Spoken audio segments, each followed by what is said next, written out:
Nat, how are we doing? I am doing very well. I am excited to be here and talk to you. Awesome. So we're gonna start at the beginning. I need you to tell me your testimony. We're gonna open with that because I don't think I've actually ever heard it. I was there for your baptism, obviously, at Grandma Cross's house. But I left when you were so little that I don't really have a sense for I know who you are, but I don't have a sense of your spiritual walk and your growth and stuff. Yeah, I feel like so I did get baptized at like 13 years old. Obviously I grew up in a Christian home, but I honestly think that I was very lukewarm in where I was at that time. I think that I loved God and I knew that I loved God, but it wasn't until my junior year of high school where I truly wanted to get to know who God was and truly start reading his word and figuring that out for myself. And that was because I got into a relationship with a guy junior year who was an atheist when I started dating him. 2 years in, he kind of hit rock bottom and did a full life 360 switch where he wanted to kind of learn why I was handling things the way that I was and started asking questions. And I think that's when I truly wanted to dive in because I wanted to be able to give him answers to his questions and answer them well and in a way that would truly reach him.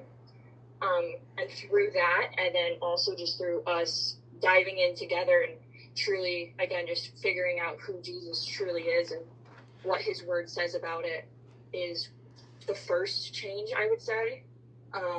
During that time in my life, though, I would still say that I was living 1 foot in and 1 foot out with God. I was still stuck in a lot of sin at that time. At that time, he was actually getting free from a lot of that sin. And it was amazing to see, but I actually wasn't fully. And I hid a lot of that from him. And in that, I felt a lot of shame. But 2 years later, he ended up taking a job in Ohio and left for the summer, which looking back was God was just so in that because at that same time, my best friend Ava started to ask me questions again about just why I handled things the way that I did. And in that, again, I was just diving in because I wanted to be able to give her answers that would, again, reach her and just affect her in a way that would be able to change her and transform her. And we spent that entire summer just diving into his word and, again, truly figuring that out. But throughout that time, I felt like in that relationship that I was in, I wasn't relying on God for my peace in my life, my happiness, and a lot of those things I was looking for in that relationship, and I just wasn't going to find them because only God is the one that can do that.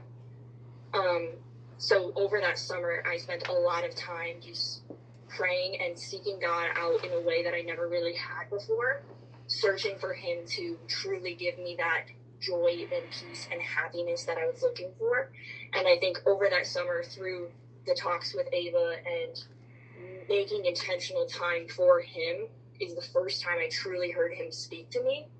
And I kind of just heard him say, like, until it's me, it can't be anyone else.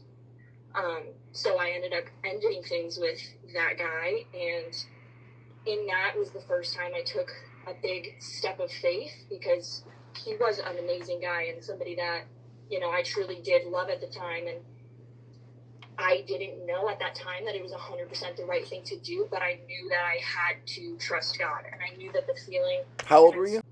19. Gotcha. Keep going. Just turning 20. But through that and through honoring God in that decision, it was the first time in my life where I also got to watch how God impacted me after that and how faithful he was throughout that, and just how much peace and joy truly was in him. And it kind of makes me sad looking back now because I look back at how much time I almost wasted trying to find those things in the world and in relationships and in other people when he was right in front of me all along.